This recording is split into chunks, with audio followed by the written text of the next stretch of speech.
अस्सलाम वालेकुम दोस्तों, वजीफ़ा पावर चैनल में आज हम आपका फिर से स्वागत करते हैं। आज हम आपको बताएंगे लौंग के अमल के बारे में। आज आप इस लौंग के ज़रिए से आप वो चीज़ हासिल कर सकते हो जो चीज़ आपको नहीं मिल रही थी। अगर आप बहुत ज़्यादा परेशान हो, आप तरह तरह की परेशानियों में गिरफ़्तार होते चले जा रहे हो, पैसे को लेकर परेशान हो, घर को लेकर परेशान हो, जादू टोने को लेकर परेशान हो, आप चाहते हो कि आपका घर से यानी परेशानी, गरीबी, दुख, तकलीफ़ दूर हो जाए, तो ये आप लौंग पर अमल कर कर और आप अपने घर के चारों कोनों पर इस लौंग को रख दीजिएगा। अब आपको क्या क्या पढ़ना है और कितने लौंग लेना है और किस दिन आपको अपने घर के चारों कोनों पर यानी कि इस लौंग का दम कर कर डाल देना है और इसको डालने से होगा क्या क्या फ़ायदा आपको मिलेगा, उसके बारे में पूरी जानकारी मैं आपको इस वीडियो में दूंगा। अगर आप गरीब हैं, गरीबी की वजह से परेशान हैं, तो इंशाल्लाह वो गरीबी भी दूर हो जाएगी। अगर आप पैसे की वजह से परेशान हैं तो पैसे की भी परेशानी दूर हो जाएगी। अगर किसी ने आपके घर पर बंदिश करा दी है या फिर किसी ने आपके घर पर जादू करा दिया है या फिर किसी ने भी आपके घर पर कोई जादू टोना टुटका कुछ भी किया है जिसकी वजह से आपको तरह तरह की परेशानियाँ रोज़ झेलना पड़ रही हैं, लड़ाई झगड़े आपके घर में पैदा हो रहे हैं, आपका बिजनेस नहीं चल रहा है, आपका कारोबार अच्छे तरीके से नहीं चल पा रहा है, आपने कोई शॉप रखी, शॉप भी अच्छे यानी कि दुकान भी आपकी अच्छे तरीके से नहीं चल पा रही है, तो आपको करना क्या है, घर में बहुत ज़्यादा बीमारियां बहुत लोगों को पैदा हो जा रही हैं, कभी कोई किसी को बीमारी लग जा रही है, कभी किसी को बीमारी लग जा रही है, तो आप इस लौंग वाले अमल को कर लीजिएगा। और इस लौंग को चारों कोनों पर आप किस तरीके से रखेंगे और क्या पढ़ना है, पूरी जानकारी मैं आपको हिंदी में समझाऊंगा ताकि आपके अच्छी तरीके से समझ में आ जाए। देखो, हमें इसमें से पहले तो 8 लौंग हमें इसमें से लेना है। देखो, 1 2 3 4 5 6 7 8, ये 8 लौंग हमने ले लिए, बाकी के लौंग हमें यहाँ से हटा देते हैं। अब हमने ये 8 लौंग लिए, ठीक है। अब हमें हर एक लौंग पर किस तरीके से दम करना है वो अब मैं आपको समझाता हूँ।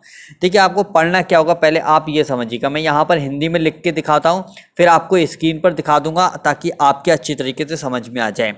तो देखो, पहले मैं लिख कर दिखाता हूँ, आपको समझाता हूँ। यहाँ पर सबसे पहले देखो, हमें तो 3 बार शुरू में दुरूद पाक पढ़नी होती है, वो तो आप देखिए 3 बार शुरू में दुरूद पाक, ठीक है। 3 बार शुरू में हमें दुरूद पाक पढ़नी, वो ये रही आपकी स्क्रीन पर, इस तरीके से पढ़नी है।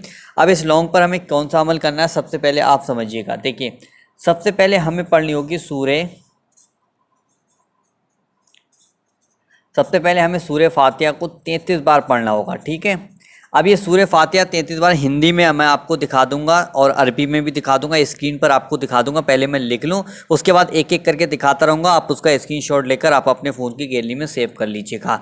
सूरह फातिहा आपको 33 बार पढ़नी है। उसके बाद आपको पढ़ना होगा, देखिए, सूरह इखलास आपको पढ़नी होगी, ठीक है। देखिए, ये आपको पढ़नी 22 बार, इस चीज़ का आपको ख्याल रखना है। सूरह इखलास आपको 22 बार पढ़नी है। उसके बाद आपको फिर पढ़नी होगी आयतुल कुर्सी। आयतुल कुर्सी को आपको पढ़ना होगा 10 बार, ठीक है। मैंने तीनों चीज़ें आपको लिखकर दिखा दी। अब मैं आपको स्क्रीन पर दिखाता हूँ एक एक करके कि आपको कौन कौन सी चीज़ है। कि सूरह फातिहा जो है वो आपकी स्क्रीन पर है, ठीक है। हिंदी अरबी दोनों ज़बानों में मैंने सूरह फातिहा इधर उधर लगा दी है। आप इसका एक स्क्रीनशॉट ले लो सूरह फातिहा का, और ये आपको देखकर 33 बार पढ़नी है।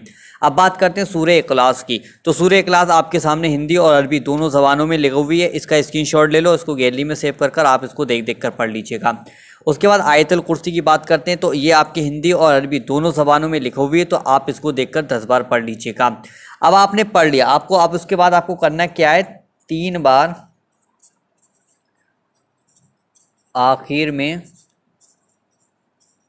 दुरूद पाक पढ़ना है, ठीक है। वही दुरूद पाक ये वाली सामने आपके, ठीक है। अब हमें करना क्या है आप समझिएगा। जैसे कि आप मान के चलते हैं, हम जैसे कि अब ये हमने लौंग ले लिया, अब हमें ये सारी चीज़ें एक बार में, पहले सूरह फातिहा को 33 बार पढ़नी, जैसे एक लौंग हमने ले लिया, सूरह फातिहा को 33 बार पढ़ना है। उसके बाद सूरह इखलास को 22 बार पढ़ना है। फिर उसके बाद आयतुल कुर्सी को 10 बार पढ़ना है। फिर हमें इस पर दम कर देना है, इस लौंग पर हमें दम करके इस लौंग को एक साइड रख देना। फिर ऐसे ही हमें दूसरी बार में तीनों चीज़ों को पढ़ना है, फिर ऐसे रख देना। दुरूद पाक ज़रूर पढ़िएगा, फिर उसके बाद पढ़ना है, फिर ऐसे ही हमें 8 पे कर लेना है। अब ये अमल हमें देखिए कितने दिन हमें इस लौंग पर अमल करना है हमें, तो वो चीज़ भी आप ध्यान रखिएगा। जैसे कि हमें ये 5 दिन लगातार 5 दिन तक ये अमल करना है, यानी कि लौंगों पे ये अमल हमें 5 दिन तक करना होगा, ठीक है। अब हमें करना क्या है, ये 2 लौंग हमें हर यानी कि 2 लौंग ये रखे, 2 ये हैं और 2 ये रहे और 2 ये, 4 होकर। अब जैसे कि मान के चलिए आपका घर है ये, ठीक है, ये घर है। अब एक कोना घर का आपका ये हो गया, एक ये हो गया और एक ये है और एक ये है। अब करना क्या, एक कागज़ लेना है, 2 लौंग एक कागज़ में रख के इस वाले कोने पे रख देनी है और फिर यानी कि एक ये वाले लौंग जो है वो इस वाले कोने पे रख देने, फिर उसके बाद ये वाले लौंग इस कोने पे रख देने और ये वाले लौंग इस कोने पर आपको रख देने हैं। तो इनको रखने से होगा क्या, अगर आपके घर में कोई भी बंदिश होगी या कोई ने जादू टोना या दुश्मन ने कुछ भी कराया होगा तो वो कट जाएगा और आपके घर की परेशानियां तमाम दूर होती चली जाएंगी और आपके घर में बरकत आज शुरू हो जाएगी और आप जो भी पैसा कमाएंगे इंशाल्लाह उस पैसे में आपके बरकत होगी। तो इस तरीके से आप अपने चारों कोनों पर रख दीजिएगा। 5 दिन तक आप इस अमल को कीजिएगा। छठे दिन आप ये काम करिएगा कि आप अपने घर के दरवाजे यानी कि कोनों पर, चारों कोनों पर रख दीजिएगा। कुछ ही दिनों में आप देखेंगे इंशाल्लाह, कुछ ही दिनों में आपकी किस्मत बदलना शुरू हो जाएगी और आपको इतना ज़्यादा फ़ायदा होना शुरू हो जाएगा कि आपने सोचा भी नहीं होगा। तो कुछ भी अगर घर के अंदर कुछ भी अगर हरकत हो रही, लड़ाई झगड़े पैदा हो रहे हैं जादू टोने की वजह से, या घर में पैसे की बरकत नहीं है, लड़ाई झगड़े, कोई चोरी हो जाती है, कुछ हो जाता है घर के अंदर, तो इंशाल्लाह वो सारी चीज़ें ख़त्म हो जाएंगी। तो एक बार इस अमल को ज़रूर करके देखिएगा।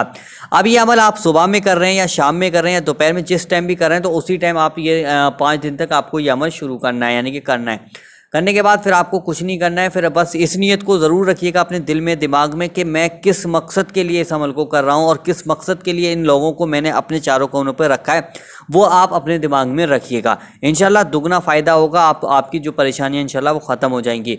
तो वीडियो अगर पसंद आया तो दिल से लाइक कीजिएगा और इसी वीडियो को अपने कुछ करीबी दोस्तों के पास ज़रूर शेयर कीजिएगा। चैनल पर पहली बार आएँ तो चैनल को भी ज़रूर सब्सक्राइब कीजिएगा। चलिए दोस्तों, मिलते हैं एक नई वीडियो के साथ, जब तक के लिए अल्लाह हाफिज़।